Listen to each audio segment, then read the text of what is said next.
Today on a... Oh my God, I can't. I'm Come sorry. look at Corey. Corey's so annoyed. He's so annoyed. Okay, Another. go for it. Today on Another Name for Everything, we continue our conversation on values.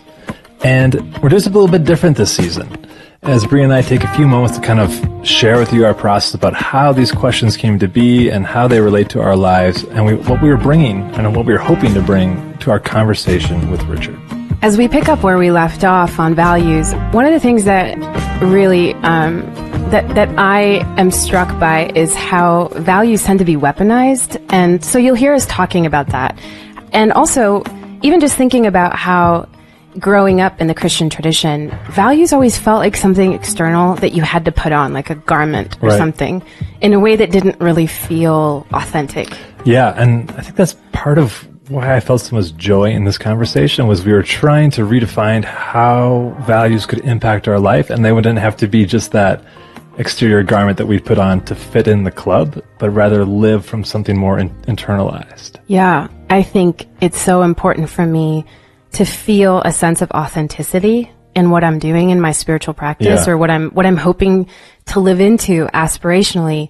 If I can't connect the dots between the goal and something that is already authentically a spark in my own heart, then it does feel forced. It totally feels fake. It feels like it's artificial or like I'm performing. Yeah. And this is so helpful, I think, because the way that Richard was able to frame values put it in touch with that spark in your own heart to say, okay, what is already taking shape inside of you? And then how can you fan the flame of what's there to keep going and to keep growing? Yeah, especially in light of, life happens, life occurs in ways where suffering finds us, or sometimes we unfortunately seek out suffering in costume.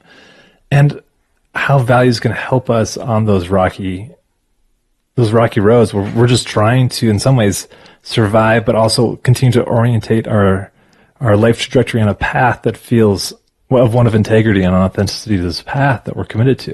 Mm-hmm. And I think that was one of the gifts for me in our conversation here together, and the things that came up as we were trying to think, how would this most resonate with folks who tune in, as ways that it didn't feel like separate from their own lives, whatever is going on in the midst of their joys and trials and struggles. This seems to have an opportunity to set an arc from here to the end of the season of how these values relate to our entire conversation here on Another Name for Everything. Yeah, that's right. In many ways, we're trying to figure out where the rubber meets the road between these big metaphysical ideas that feel so huge and then the very mundane day-to-day reality of our lives. So let's take a listen now to our conversation with Richard, part 2 of Values. All right, so Richard, we want to continue this conversation that we started here on values and how do we integrate this into our daily life and our way of being in the world. So that we kick it off with, one of the things that those of us who grew up in the church, we have an analogy around the idea of trying to be good or trying to look good from the outside in instead of the inside out. Yes. What is the difference between aspirational creeds and lived reality? In other words, how do we have the integrity in living out values instead of just talking about them? It seems to be one of the things that we haven't quite learned how to do. How do we just live out of this place of value versus taking what others have put upon us or trying to just fit the mold of what it looks like to be good? This is, I think, why I keep going back to the falling upward thesis of first half of life and second half of life. I don't think you have much choice in the first half of life, except some degree of how do I look. So don't hate yourself for it. How is this coming across? Even Jesus, who do people say that I am? It's you don't know how to read yourself except from the outside in. So don't hate yourself. The integrity that emerges usually in your 40s. You're not there yet, I know. So close. Just about.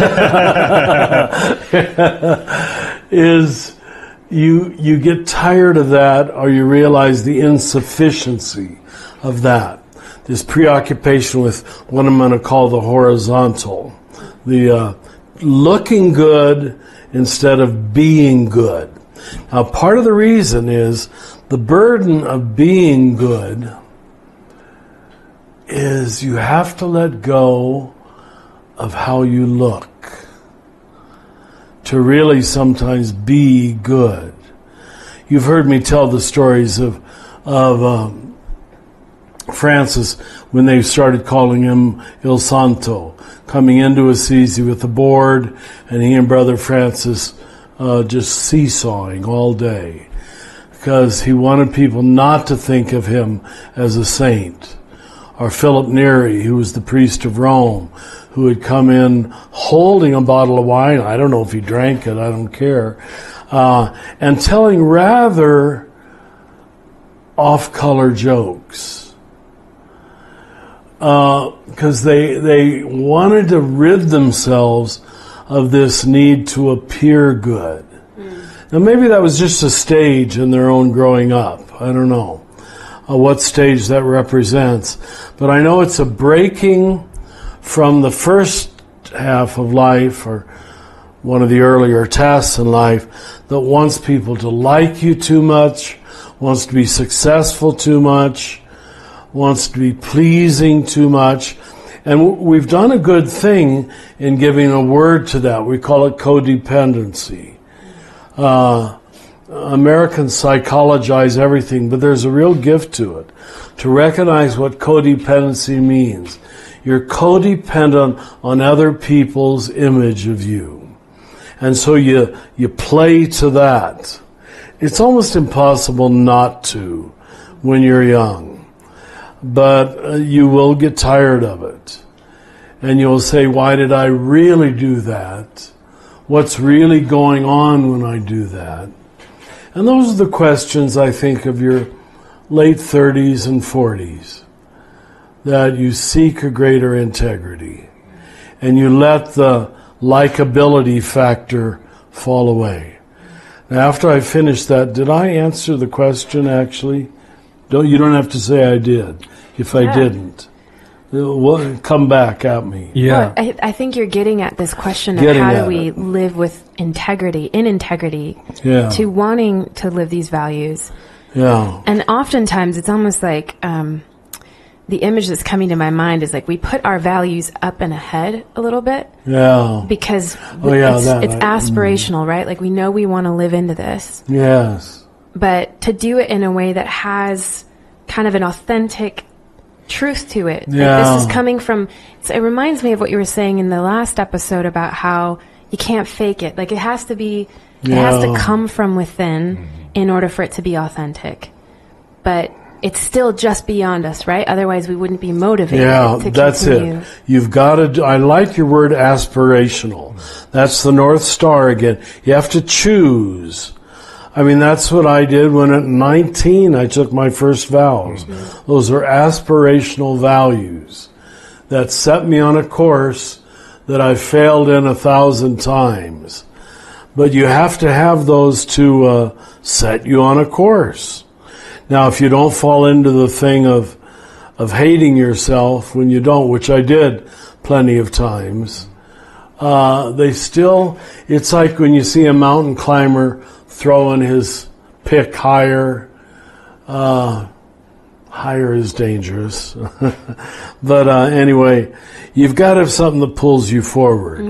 And I think we see the lack of that in secular culture today, where there's really no aspirational values in our governments, in the ordinary secular crowd. It'd be on looking good, making money. Right. Yeah. So those are their aspirational values, but they're just not very high level. Right. It seems like any true spiritual teaching should call you beyond where you are while also tenderly holding you in that space. Perfect, Paul. That's it. While holding you, knowing you're not there yet. Because to sink into self-hatred is actually an ego response. Why are you so shocked that you are not perfect? Yeah. Do you understand? You know, it's like, I'm used to it now. You know, I want to stay on this because that's like, whew. That's all of us. It's so, but it's like, how do we, as we look at values and it's aspirational, how do we not become judgmental with ourselves? Yep. And so beat hard. ourselves up when we don't, live into it perfect. That's like a thing. My whole life I can feel how I have fallen into the pit of that kind of judgmental inner narrative of you didn't do that perfectly. Any of us who start religious or idealistic are subject to that. Yeah. But nobody told us that the self-hatred is ego-based too. That's so good. Yeah. That's so good because then it gives you a place to say, okay, the right relationship when I screw up is to somewhat be like, of course. Yeah. Of course. Like, that's a posture of humility. Of course. Yeah. Anthony DeMello said, I'm an ass, you're an ass. And when you can just, here Richard goes again, and you're not shocked by that, then you're free. And you're free. But it's the price you pay for being aspirational. If you didn't have that, you have this flatland secular culture we have today where there really are no values beyond personal success. Egocentricity, grand egocentricity. So don't hate yourself for having them, even though there's a risk of egocentricity with them. So that's why God allows you to fail. Yeah.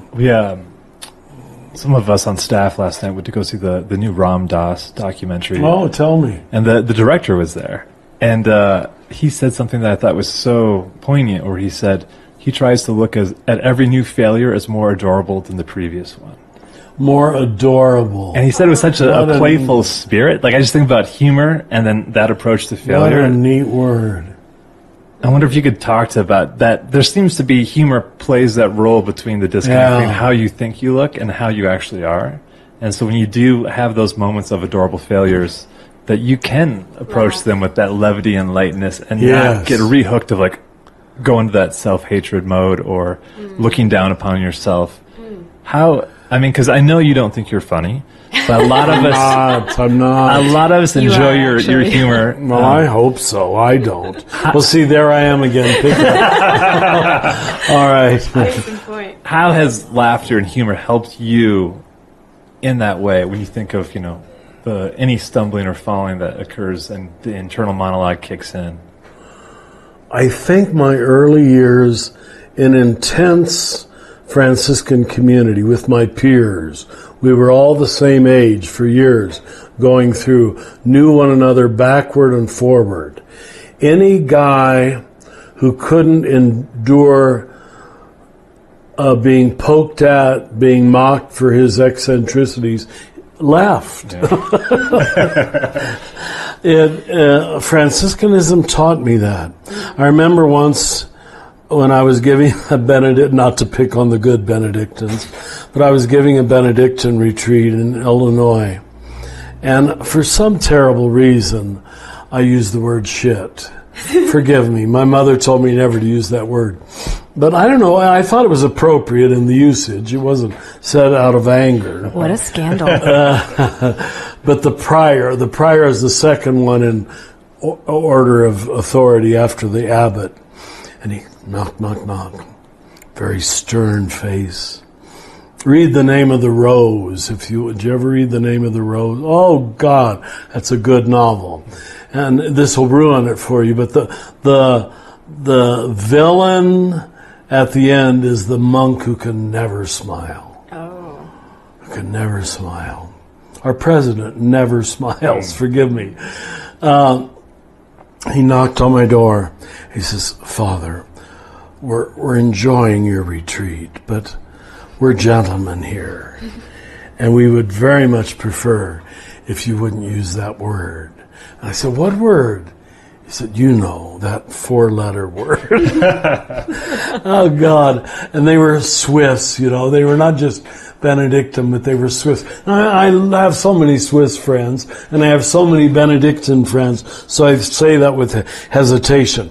But it is an example of how culture wins out. Culture over Jesus. And anybody, I would make it an absolute statement. Anybody who cannot allow people to tease them, like you allow me all that, well, both of you do, you know, really. You got to worry about them. They're always hiding some major shadow material. And they're afraid you're teasing their shadow. Now, what you said, oh, does he really believe that about me? Is that half true? So they can never laugh at themselves. Now, there is another kind of laughter that's nervous laughter. That's fill the gaps with laughter. Right. I've seen that at staff meetings where the whole room is just filled with laughter that means nothing. And maybe you have to do that to get through the meeting, you know. But there's a laughter that is genuine, cajoling of the shadow and enjoying yours and others' imperfection. Not hating it, not trying to punish it, not trying to expose it, enjoying it. And your genuine friends can do that with you. I love doing it with Michael. Yeah, that's what joy. I like that you said enjoyment of it, because it is, when you center on joy, there is delight that can hold That's our imperfection. Right. That's right. With so much softness and tenderness, like, oh, how sweet, there you are, Brie, doing your thing that you do when you know, it's like there's a sweetness about it. Like, I think about how I enjoy my kids, right? Sure, and I'm sure. not, you know, when they do things or they don't live up to my hopes or standards, I'm not harping on them in a negative way. I can fully accept where and how they are. So it's helpful to think about how we can do that with ourselves when we're not living into these values perfectly, or when we misstep. If we can have a little bit of that humor and delight to say, oh, this is what it means to be human. Isn't it tender? It's like precious. Speaking of that tender, beautiful, vulnerable place where we learn to be okay with where our inner lives and outer lives match or don't. I was recently looking through your book, Eager to Love, which I love that book, by the way. In it, you say that Francis and Claire found both their inner and outer freedom by structurally living on the edge of the inside of both church and society. But here's the thing, I'm fascinated by what you said. You said, too often people seek either inner or outer freedom, but seldom do people find both. Seldom. And I'm so intrigued by this way that you're describing inner and outer, the inside and outside of integrity. And I wonder if you could describe the pitfalls of how we tend to only seek one instead of seeking the harmony of both. That is really, I believe, a true statement in my almost 50 years of working with people. I think it has to do with temperament, and that's what got me involved in things like the Enneagram, the Myers-Briggs, to help you recognize that you're temperamentally inclined to start on the outside or the inside. And both of them have their weakness. People who are extroverted, for example, will start on the outside. People who are sevens will start on the outside, you know. And it works so well for them because they're good at it, that they see no reason to change. So this is why I'm sure Teresa of Avila said the first mansion is self-knowledge. Now when you offer this to especially conservative Christians, they will love to dismiss it and say it's just psychology. You can tell they're terrified of self-knowledge. They don't want any psychological language. They don't want their anthropology to match their theology. Do you see? They don't want human love and divine love to be teachers of one another. or self-love and human love and divine love to all operate on the same circuit. That's finally the goal. But it's very, very common.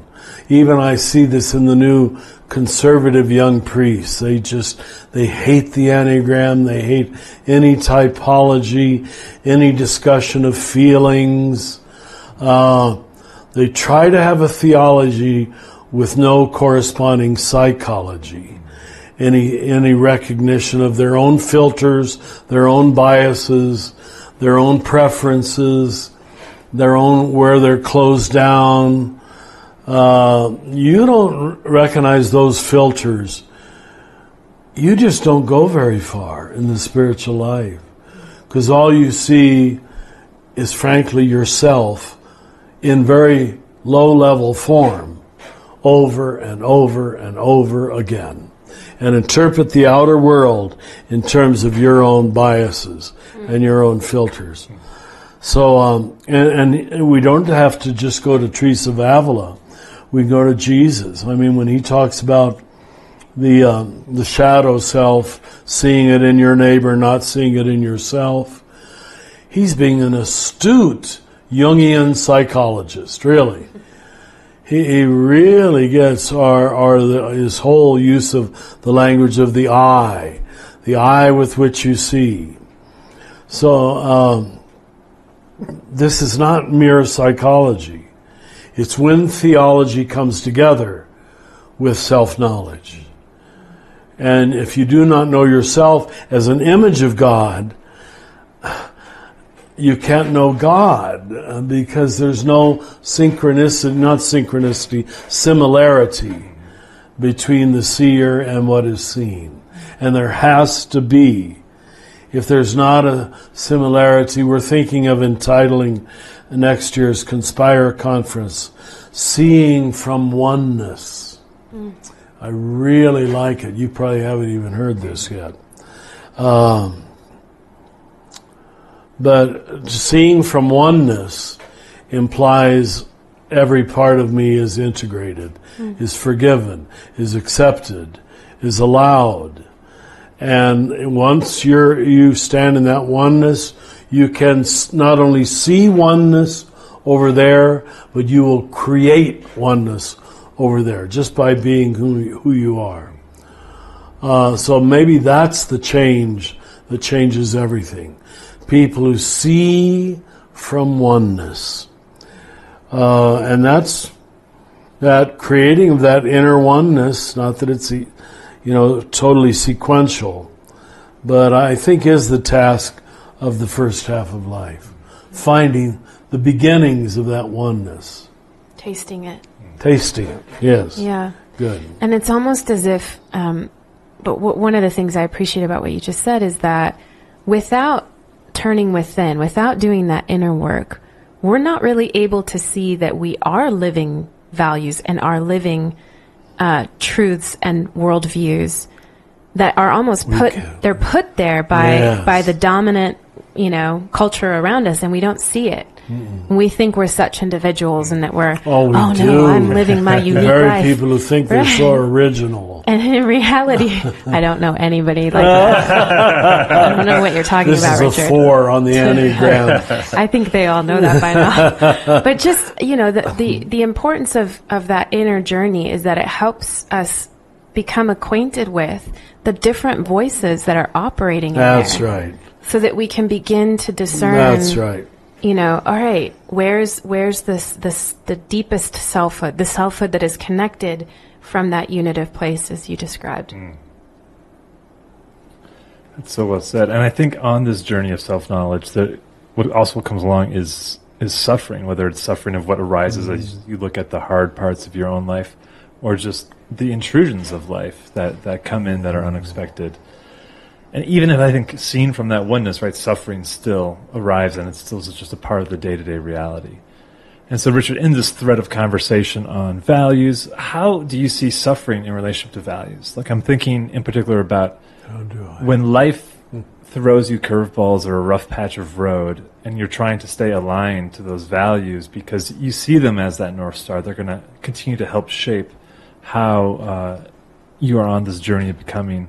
How do you relate to suffering so that you don't lose sight of those values? Part of what comes up for me, I'm thinking about when I have a misstep or I feel like I'm not aligned to my values, I almost go deeper into that suffering when I was trying to alleviate it, perhaps, by not being true to that value. Does that make sense what I'm trying to get to? Of course it does. You know the quote I'm going to use from Therese, again, my spiritual friend. Whoever is willing, listen to every word, whoever is willing to serenely bear the trial of being displeasing to herself, she used the feminine, will make a pleasant place of shelter for Jesus. That's the quote. And Scott Peck told me personally when we had lunch together, well, he says it at the beginning of People of the Lie. He says that line from a Catholic saint might be the most brilliant line of psychology I've ever read. And he said what most people will not do is serenely bear the trial of being displeasing to themselves. They project that displeasure on other people. They convict other people of their faults, of the very thing they hate themselves for. They hate in other people. It's called scapegoating. And then how dearly she draws it together. This is a home in which Jesus can live, because there's nothing expelled. There's no spirit of rejection or denial or expulsion or punishment. Will be a pleasant place of shelter for Jesus. How did this uneducated French girl come to, when that's not the way the French Catholic Church thought? You want to talk about perfectionism. It was sick if you have a French spirituality of the 18th century. Forgive me, French people. But we're all evolving in this understanding of spirituality. But it is the reason, first Francis and then Therese are my favorite saints, that they both, against all expectations, learn to love their shadow, their woundedness. For Francis, it was, I wear raggedy clothes because I want to look on the outside like I know I am on the inside. And he wouldn't wear a nice trim habit like I do. That was all cleaned and pressed. No, I gotta let people know what I'm. That absolute acceptance. You all know his favorite prayer. It was said in his earliest biography. He would spend the whole night saying, "Who are you, and who am I?" to God. Who are you, and who am I? And in his marvelous study of mysticism, what's his name? Baron von Hugel. Baron von Hugel says he considers that the most perfect possible prayer. Who are you and who am I? And to say it your whole life. You can't get better than that. Do you feel the open-endedness of it? Yeah. It's, I don't know who I am yet. And I'm ready to let you reveal it to me. And I don't know who you are yet. But I'm praying here naked before you and letting your love show itself to me. Those are the people who experience divine love. Because they haven't got a preconceived notion of what divine love is. And then it can flow in, you see. And Therese was the same way. Yeah, you don't get much better than the biography of Therese of Lisieux. And remember, she died at 29, 26? Yeah. Quite young. One of them, one of the 20s. Well, in the examples you're using of Therese and Francis, what I see is, and probably as a whole, why we look to the mystics and the saints and the prophets is because we see examples of people who are willing to live their values all the way through. To recognize, maybe in a flip point to what you're saying, Paul, to recognize that suffering is part of that package. That what we're signing up for isn't, this isn't an easy, like, oh, I'd like to live a simple life. Done. Right. An escalator to oneness. Right. But that there's somehow suffering, and this is not to glorify suffering, but to say that our ego is going to go through a process that feels like dying as we let go of everything that we've been told is reality on behalf of embracing the real reality. It's like a refinement process that involves suffering in a way. You answer my question so kindly very kindly telling me I didn't answer. No, I really didn't. No, I didn't. I meant to, but I danced around it, and you got right to it is suffering to serenely bear the trial. It is suffering. Some people might miss that connection, and you made it very well. Thank you. It's always true virtue will always somehow be a humiliation for your egocentricity, because you know you didn't do it perfectly. Or if you can claim you did it, you know it was by grace that you did it. You see? So you can't claim the victory.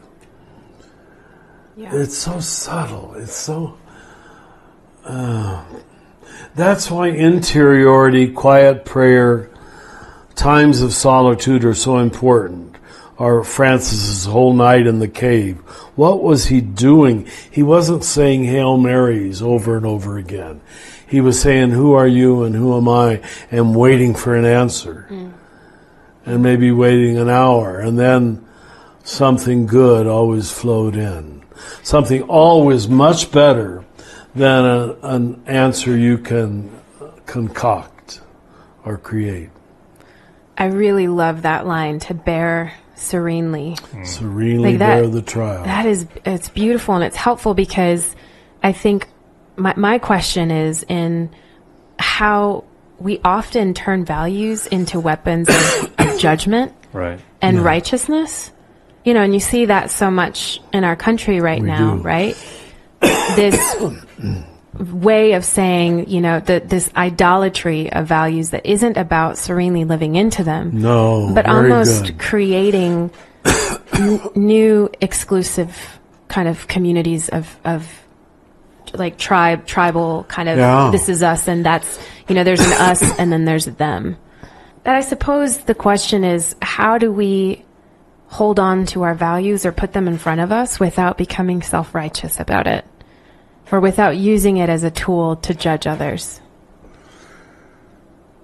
It's very hard. And that's why it takes form on both the left and the right. And on the left is even more devious, because they feel they've outrighted the conservatives. And I'm glad we created that word, political correctness, or mean greens on spiral dynamics. It's even more hidden in liberal, progressive, and academic people. Their need to be right. Their need to, because I've studied. I'm smart. I read books. So their righteousness, precisely because it is a little more sophisticated, is a little better hidden. And it's not wrong to be right. Let me say that. It's the need to be right, and the need to think of yourself as right, and the desire to ping, zing that other person by, your little act of political correctness, And I've been burned by it enough over the years. Just people who we call them gotcha moments. There's condescension in that, isn't there? Yeah. I know they meant well. I'm so glad. But it was the protesting mind doesn't know how to not protest. So you'll often find this in social justice people. They have gotten their energy for 10 years from correcting, refining. And they've so operated out of that negative energy, they don't recognize it's negative energy. And it's a righteousness trip. That's a major conversion for all people on the left. Can you operate out of pure love? Yeah, it's like weaponizing truth. Weaponizing. Yeah. There's a good Weaponizing. word. There's a good word.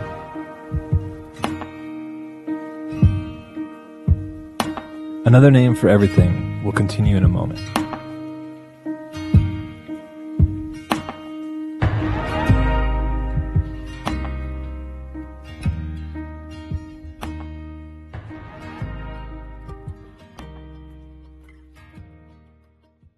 Well, that the way you talk about devotion as an orientation of the heart that can recognize the sacred heart of Christ in everyone and everything, if that was really our inner stance, we wouldn't be able to, or it would be antithetical for us to live in that kind of condescending way of self-righteousness. Yes. Because there's a quiet humility that says, the sacred heart is in you and in you and in you. Therefore, no matter what your values and your opinions, like there's something sacred in you that I can learn from. So I don't know. I feel like your very value of devotion can almost help us have a different stance to our values. Does that make sense? Yeah. You know when you've met a person of devotion, don't you? They're not going to be doing the gotcha game. No gotcha. Even when they might be challenging you, they'll say it in such a soft, I wonder, Richard, if maybe we should try saying it this way. You know, they almost place it as a question to themselves without any accusation. You've heard me say this, I know, before, but let's place it on this recording. Satan, the word means the accuser.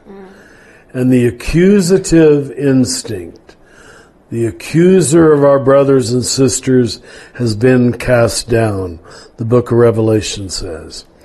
As long as we have any remnant of that accusing instinct that wants to, now we'd call it scapegoating, placing the blame over there, which is supposed to place me one step higher. They don't know they're doing that. They really don't know, but that's what they're doing.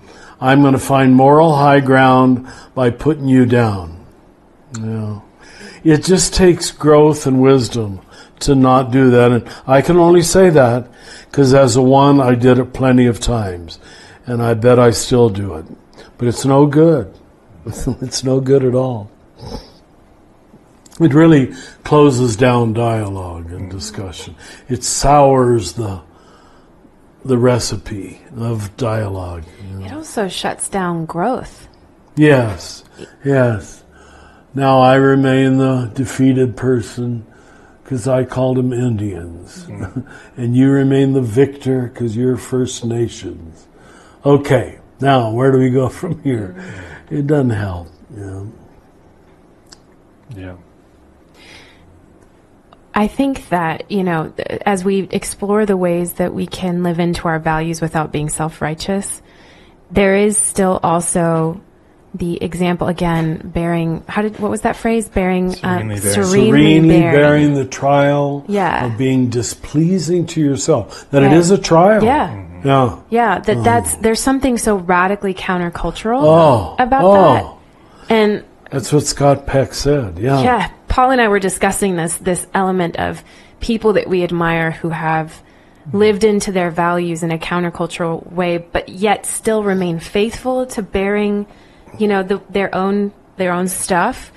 And I wonder if you could tell the story that you were telling me about Wendell Berry and the computer. Oh, yes. That'll be good. Have you ever read that essay of his, Why I Won't Own a Computer? Yes, but years ago. Yeah. And apparently that was published in Harper's Magazine, and they got the most letters from readers ever in response to that. Because they were upset that Wendell Berry was not going to own a computer. They were feeling judgment on themselves. Yeah. So they were weaponizing their own their own stances, and they were attacking every piece of his essay.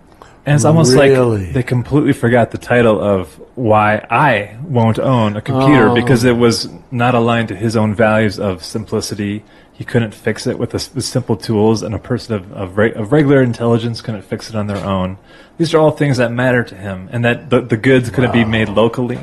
Wow. And so I'm always just amazed by when someone takes a countercultural stance like that from a place of their own set of values, how others will kind of glob on as a way to say, no, you can't do that because that's not who I am. They get threatened by They're threatened by other people's values. And so I don't know, maybe that speaks to that question of how do we be in relationship to those whose values are different than ours, but not be oppositional to where they're at. Does that make sense? Like I'm thinking about those who lean more in a conservative way or lean more in a progressive way, and those on the opposite end of the spectrum. How do we be in relationship without forcing our values upon them?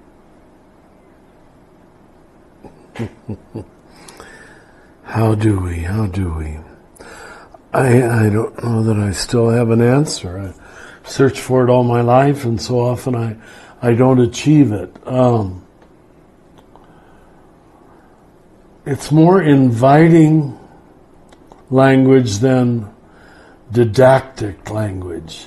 As soon as I feel myself wanting to shake my finger like the school marm, then I know I'm moving into this didactic mode instead of the invitational mode. I wonder would it be better if, almost the asking of another question. And you've heard me enough, I don't always do that. And maybe if you did it every time, no one would take it seriously. Yeah. You know it when you hear it. You know when people are righteously standing above you, and people are lovingly standing with you by the energy of your language and the words that you choose. I'm laughing because I'm thinking of, let's just say hypothetically, two lovers are having a fight. Hypothetical, of course. And the ways in which it keeps escalating. No, I'm right. No, I'm right. No, but you did this and then you said that. And you keep going and going and going. And then what is it about that one moment when one of you softens and just kind of like reaches out and touches the other and kind of has a little bit of a smile like, oh, hey, I'm here. Can you feel me? Like, we're fighting about something really stupid right now. And it's making me think about this question because, in a way, having a relationship with people whose values might be different than ours, it requires your values, Richard, of having an open heart, like the devotion that can see and be soft and put the heart first instead of ideas of the mind. Yeah. And to be in simplicity with that, to say, I don't know, and then to be devoted enough to the public virtue that recognizes being right isn't the most important thing, but being connected is. And knowing isn't the most important thing. Someone wrote me just yesterday, and I answered the email. They wanted to list the virtues that we should be offering our students. And the only one I added was we need to do the practices we should offer our students. A practice that would train us in not knowing and not needing to know. Could I commit myself for the next 3 hours into willingly being able to say, I don't know. I think a lot of people have never said that. And to notice your unwillingness to say it. I don't mean to not be helpful to other people. I don't know. Sorry, I don't know. I don't know. But I think we should develop some I don't know practices. Because it's really giving up control. It's powerlessness. It's the first step of the 12 steps. And Western culture, Christian culture, capitalistic culture survives on control language. We've got to absent ourselves from that arena and make it acceptable. It's that temptation to look good, right, versus being good. Yeah, look good instead of be. The people who most succeed at it is your type, my 9 friends. Oh, let's hear it. All the praises. Here we go. I lived in household with a young 9 back in Cincinnati. John Jerling, if he's listening, I still remember you. And we had this big, long community process on what we thought New Jerusalem should be after Richard left. And then went on and on ad nauseam. And good old 9 John Jerling, he gets his all typed out, one sentence. A community that does not need to be important. That was, wow. Yeah, and he meant it. A community that does not need to be important. Wow. And I think we got to say the same about the CAC, you know. We're going to do the best we can and then let go of it. It's so interesting, you know, and again, it's like this intersection between contemplation and action. And the ways in which, if we just think about our action, if we're just focused on social justice, it is easier to fall into the trap of self-importance of like, I'm going to fix the world this way. I'm going to, you know, we get caught up in that and in a desired outcome, yes, which is not the outcome that we desire or that we see of justice is good. But the ways that we can get stuck in that can become self-righteous. That's right. Because we forget this other modality of softening into, I don't know, and I am one piece of the larger body of Christ. Therefore, it's not all up to me. And thank God. Yes. I mean, right? Yes. Yeah. That willfulness of outcome. That, I mean, we see it in our politics, right? Like, oh my God. If this isn't the outcome, then it's complete failure. Or even just the nudging, the subtleties of life, and trusting that intuition of, this is what I'm called to do right now, regardless of the outcome. And to your point about the CAC, of what if we just became some small little local organization, but we're faithful to that mission? That would have to be okay. Be much better. Yeah. You know, in Gerald May's wonderful book, I think it's Will and Spirit, he goes at great length to distinguish willfulness from willingness. It sounds like just a simple play on words, but he said what you see in the saint is willingness. The willingness of Mary, the let it be. What you see in the pseudo-saint is willfulness, you know. Pushing reality, pushing the river. And it looks heroic, it looks generous-hearted, it looks hard-working. We all hide behind that. I'm hard-working.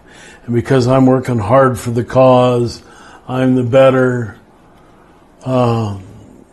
staff member. Maybe not.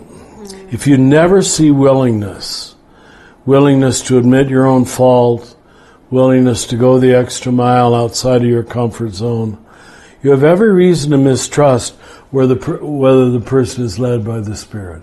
Wow, yeah. You know, it sounds almost too simple, but it's true. That's so helpful and a very helpful frame for us as we wrap up this conversation on values, to orient ourselves toward a willingness as opposed to a willfulness. To soften to the work of that's being done unto us in a way. And to us and through us. And through us, as opposed to thinking that this is something we have to push upriver. You don't have to push anything. You're an allower. You allow yourself to be used, and you allow yourself to be a conduit. And that's very different than making it happen. Right. Yeah, it's a completely different energy. So I wonder, Richard, in the last week. Here comes the last question. It's your gauntlet. Give it to me. Maybe I'll think of it. It's your gauntlet. But this shift, I'm loving this shift from willfulness to willingness. Yeah, it works. It really works. It's true. So where have you experienced that shift in your life this week in a concrete way? Where did you feel your heart soften? Maybe some humor around your own humanity emerge, and just a shift in your orientation to let it be. I came back from the 4:30 parish mass on Saturday feeling quite good about my excellent homily on the prodigal son. And Corey's going to put it online very soon. But, because of all the meds I'm on, I was feeling so tired. I just wanted to rush to my house and get in my chair and fall asleep. And I walked through the little parish grounds, and there's a fiesta going on, with booths selling hamburgers and loud sounds coming through my window. I said, Jesus, what did I do to deserve this? Why don't they go somewhere else? A one's worst nightmare, a street party. And I asked somebody, what's this money raiser for? These are the poor people who made it through the border and who can't pay their bonds, and they're here to sell hamburgers and hot dogs and little rides. I said, oh my God. It's just, all I had to do was change my attitude toward, instead of, I want a place of quiet now so I can go to sleep. And I couldn't go to sleep anyway, thinking these wonderful people are out there. But I had to change to a willingness to say, this is really good. This is what I say I'm for. And it's come to my house. And I just preached on the prodigal son, the father running to the house, and bringing me back to the house.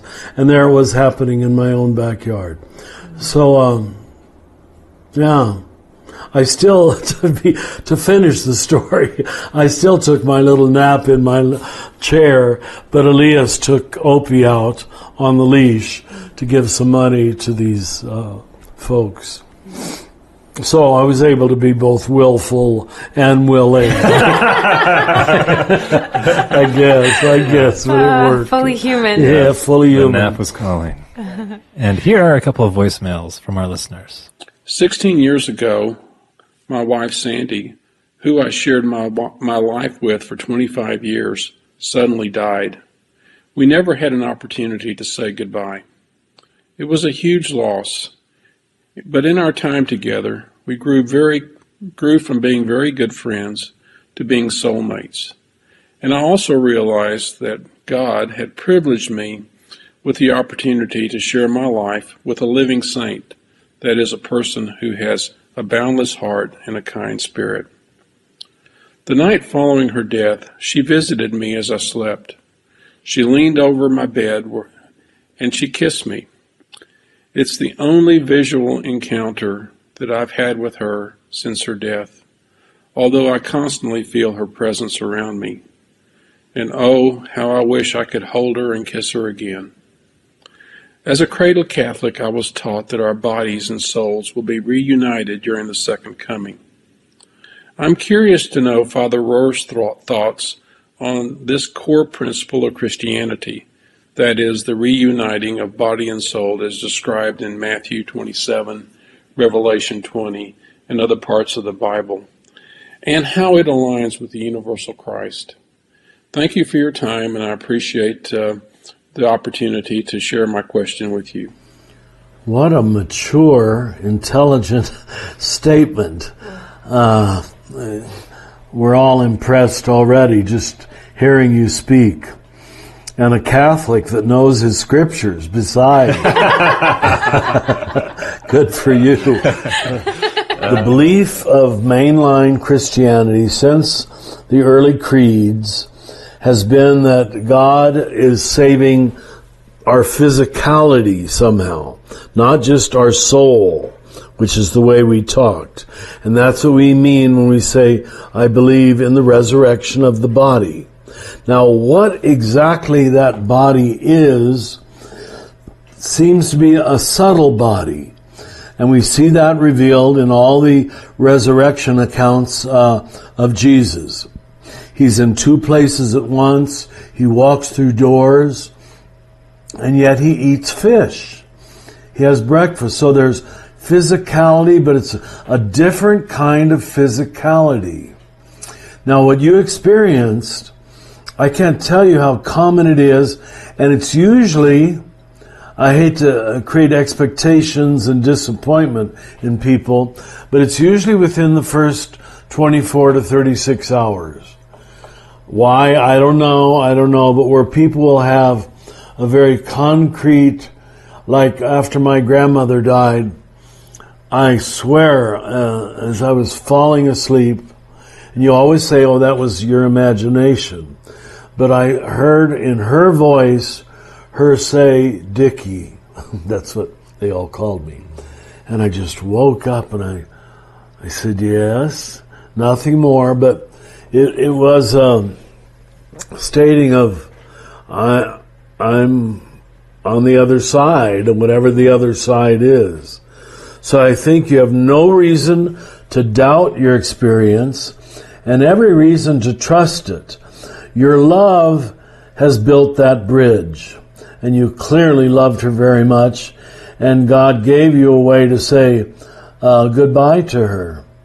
Maybe indirectly, but the contact was ignited, if I can put it that way. So, did he say he saw? He didn't say he saw. In a dream. In a dream, he did see, and of course we never know what a dream is. But there was, which we would call an apparition. So I don't think you have any reason to doubt it. But it's always like once they're on the other side, they can only give us a taste. They never seem to have the freedom to tell us, well, this is what's going to happen, or here's exactly where I am. Just a taste of hope that I know many people hold on to for the rest of their life. Yeah. So it's all we really need. But again, you said it so well. Thank you.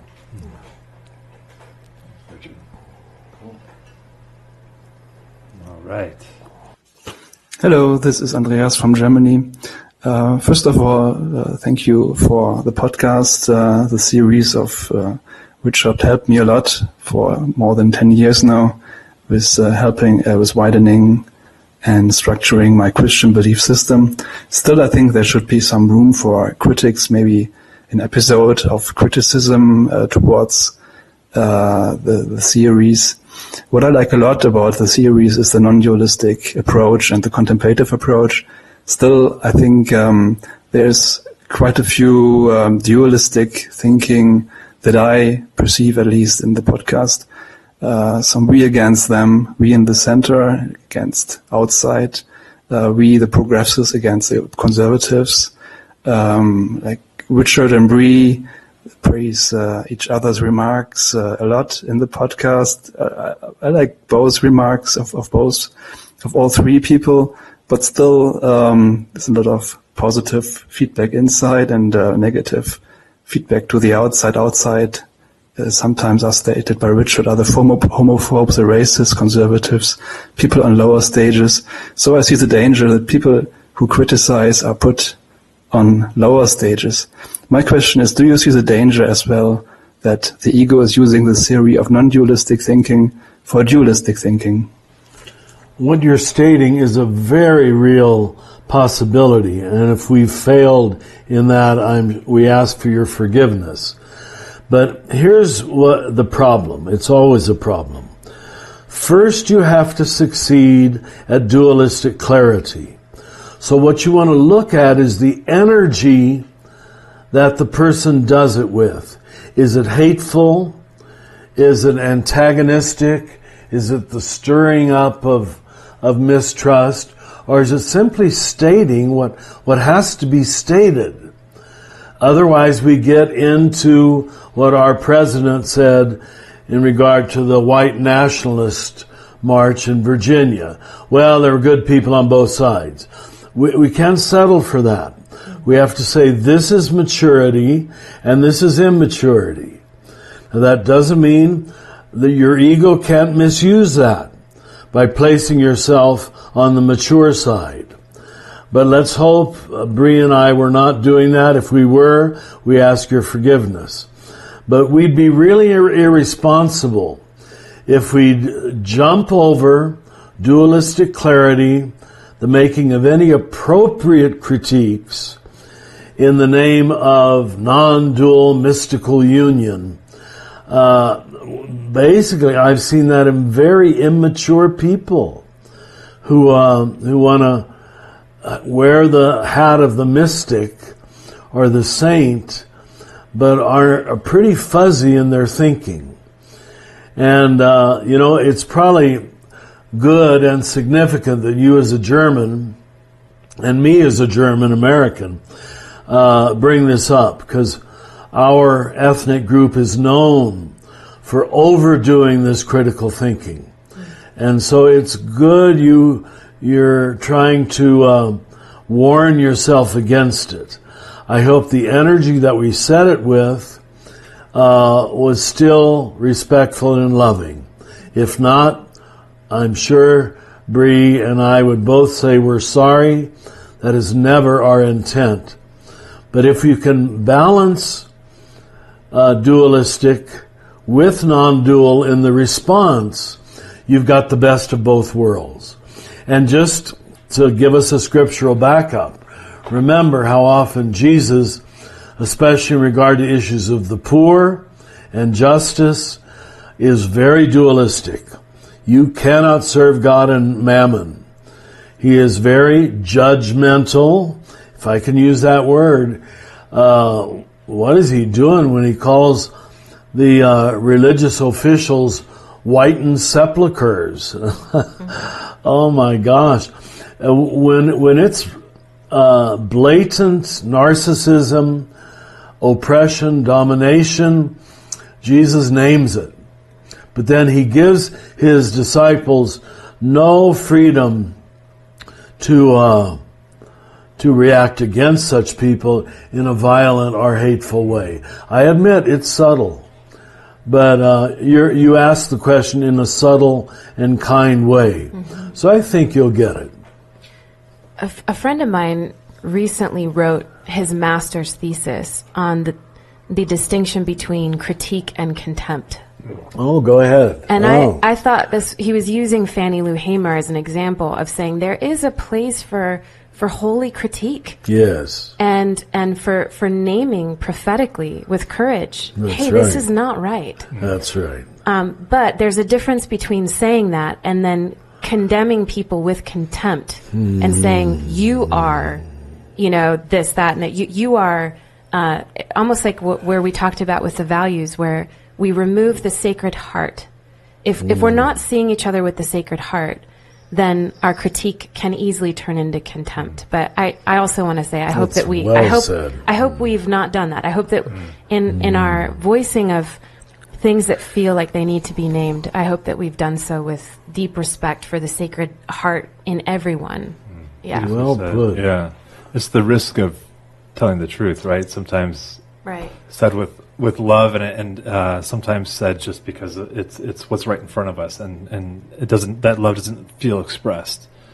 And Andreas, since you didn't name me, I can only tell that I must be the non-dual mystic teacher here. So I'll just receive that as a compliment. You're so the deep bow to you. You have arrived. That kid. Okay. Hi, this is Thomas from San Jose, and I've really been enjoying the podcast, and I have a question about this concern or this point that Richard makes a lot about being outside the system. He wrote in a recent meditation about Francis and Claire placing themselves outside the system of not just social production and consumption, but ecclesiastical too.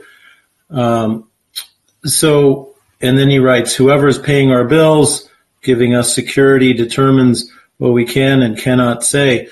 I wonder if, I've never heard Richard address this, but this question of how do we do that, in a practical way? it seems like priests and religious have a bit of a safety net. They can rely on their order, whereas people struggling in the world and trying to raise a family have it pretty difficult, and there's a deep fear about how can I survive if I live outside the system? If I live outside the system, where am I going to go? I know there is the radical calling of the gospel, which Francis and Claire lived incredibly well, but that seems unrealistic for most people to just walk away from society. So I'm wondering if you could give us some practical examples of this. Thank you very much. So well asked again. Thank you. We gather mature people. That's beautiful. Thomas, please don't hear me pushing my writings, but after I finished The Universal Christ, and I think that's what you might be quoting, I realized there was one idea I led into but did not develop. So I've already created a little monograph. It's less than 100 pages, and it's entitled, What Do We Do with Evil? And there I have several chapters devoted to what I hope is your question. And I call it a stance of non-enthrallment, non-seduction, non-idolatry. In other words, it used to be summed up in the phrase, in the world but not of the world, in a very real way, that it is the system, it's self-serving. If you don't know that and see the many ways that you're enthralled by the money system, the banking system, the war system, the penal system, the health system, pick any of them, if you don't bring a critical mind to it, you will be enthralled. You will be on bended knee before, isn't this wonderful? And then it isn't long before it's, we alone deserve it. Let's take the healthcare system. What you and I maybe pay $3,000 to $30,000 for. Here we cross the border into Juarez and we can pay $30 for. It's just, how did that happen? Such a huge disparity. Because we were told that this was something too big to fail, beyond criticism, outside the realm of competition. Anything outside the realm of competition we will soon be enthralled with, because we're totally dependent upon it.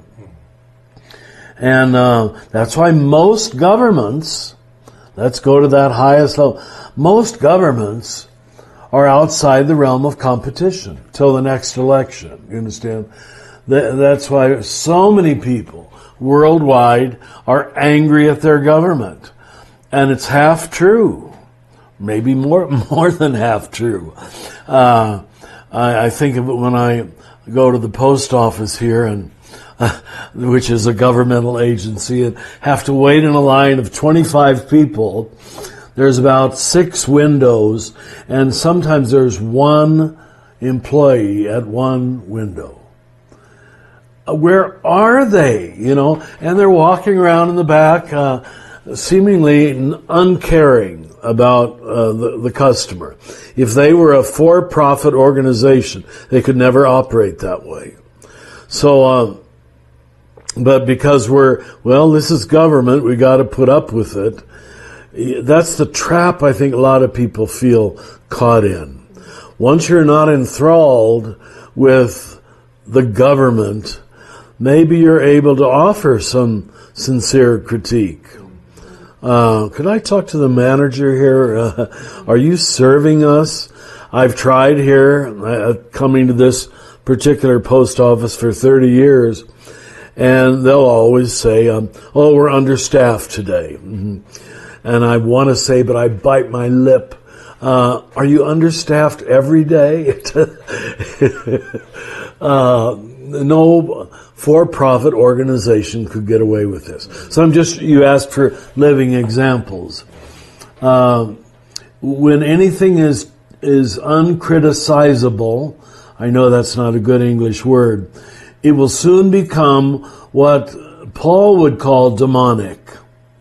If it's uncriticizable, it is not long before it becomes what Eisenhower called the military-industrial complex, that has a life of its own, an energy of its own, a power of its own, what Walter Wink calls a domination system. So they all move in that direction. There's no doubting it. All we can do is withdraw our allegiance in little symbolic ways and keep our identity and our loyalty to one Lord before us. It's not the U.S. government. It's not the U.S. military. I just go through the whole list. It's not our healthcare system, which we now know is, it's nowhere near the top. Nowhere near the top. Yeah. And here we are, the richest country in the world, and we can't do any better than this. That feels really practical, though, to say, just to pay attention to where our loyalty is, so that the issue isn't so much that we're, those of us who are in the first half of life who need to have a job and have to, pay our bills and sustain our families. That doesn't mean that we're somehow supporting the system. But what we can do is to pay attention to where our loyalties are. Are we going along with the fallacy of upward mobility? Are we trying to have more and more stuff? And, something that you've said, Paul, is that you ask like that question of what's the 1% change I can make today? That brings it to like a very practical way of saying, okay, how can we, in our own small ways, pay attention to not being loyal to the system? That's right. Put our feet in the right direction and try to slowly move that feet way. Very good. I can tell you both struggled with this. Yeah. That's what's necessary, to have struggled with it. Yeah. And I dare say, in my experience, most Americans, but I bet it's true in most countries, have not struggled with this. They think these, I was going to say monsters, help me to be kind, Lord, are uncriticizable. Right. Because they're inevitable, and we accept their domination even though they lead to cruel conclusions. Yeah. There's no way we can live without them. They're too big to fail. And there's so many more now, right? Oh my gosh, how they've increased. That's a good point. So did I mention the book, though? Universal Christ. What do we do with evil? What do we do with evil? So you don't have to mention it twice. Oh, good. It's off. But have you been given a copy yet? Yeah. Oh, good. Okay. Oh, yes. Okay. We studied it, Richard. You studied it. Oh, and I can't wait to get in with living school students. Yeah. Okay. This is so for the first 2 episodes, this is the last question. All right. Hi, Richard. My name is Debbie. Could you speak more about including and transcending, specifically when it comes to a church community? Like, is it possible for me to go back to my old church where the community is great and I miss them, yet they still believe and teach in the atonement theory and Bible being inerrant, and they don't allow women pastors, stuff like that? Like, practically, what would it look like if I were to go back there? Could I be a part of that community and include and transcend, where I don't believe that anymore, and yet I used to believe that stuff and they still do? So I don't know, what would it look like practically when they teach something I don't believe in? I don't want to be divisive, so like, what would I do? Would I correct? Would I be silent? Would I try to teach? Like, what would that look like? Thanks, and thanks for everything that you do. You asked the question so kindly. Thank you. Yes, I think the way you include is by forgiveness. It doesn't mean you rejoin, but you live the rest of your life with appreciation for the good elements that church gave you. which is true of every one of us. They taught me this, they taught me this, they taught me this. They seem to have been pretty much behind in regard to this, and this. But you can forgive them for that. You don't need to live the rest of your life in resentment or backstabbing or criticizing. It's join the club of imperfection. And God has to push us into the club of imperfection. Because we're all, especially people like us who are concerned about church and gospel and so forth, we're looking to do it right, which comes very close to being righteous. I don't know how those words are exactly defined, but I don't hear any righteousness in the way you ask the question. So you include by forgiving. You know, it's the same thing that we were not prepared to understand when we recognize that some marriages have to agree lovingly, healingly, if that's a word, to separate. That we're not good for one another. We're not helping one another. Now, maybe it isn't a mutual decision in regard to your church, but there's many things that you outgrow. You just do. Now, I know the dangers of pride and superiority in making that judgment, but without it, you will resent your church more and more, and they will resent you because you'll always be bringing up these critical questions. They don't need that every Sunday, and you don't need that every Sunday or Wednesday evening, whatever it might be. So you have to find a bigger field where you can live in a non-reactive way and a faith-filled way without antagonism or without needing to prove your superiority. I think you're already on that track. I'm really touched by how you brought together that kind of transition from an institution like a church and divorce. Yeah, because I think they both involve heartbreak and a sense of deep loss and an absence of belonging. And it's painful to all of a sudden realize, like, oh, I don't fit here anymore, or this didn't work. This relationship didn't work. And to a certain degree, I think it kind of touches on something we were just talking about the difference between contempt, right? Because it's easier to then demonize a whole church and be like, they just don't get it. And I am so evolved.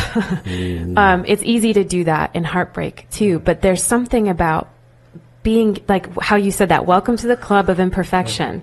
Like, okay, it just didn't work. I'm not there anymore.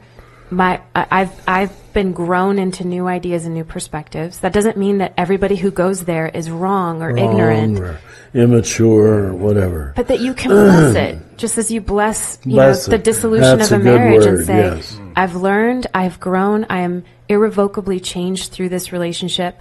I bless it. Now we move on to the future. And thank you for connecting that. That's good. It's helpful because I think many of us have been badly burned by institutional church, and there's still a lot of angst and heartbreak there. And so unnecessarily. But it's people have to be taught how to do such things. And we just don't get that kind of teaching. Everything is hold on to the ideal at all costs, even when it is no longer the ideal. The ideal would be to forgive and bless and heal one another. That would be the ideal. And that's what I love about that posture of forgiveness, not just of granting it towards others, giving it to others, but also just the recognition of my own neediness of forgiveness. And when have I needed forgiveness but unable to see? When have I been a part of a community that I've hurt but unable to see? And then also how this plays throughout life, that it is the risk of community and of this path. So thank you, Richard. You're welcome. Thank you. I only learned these things by trial and error.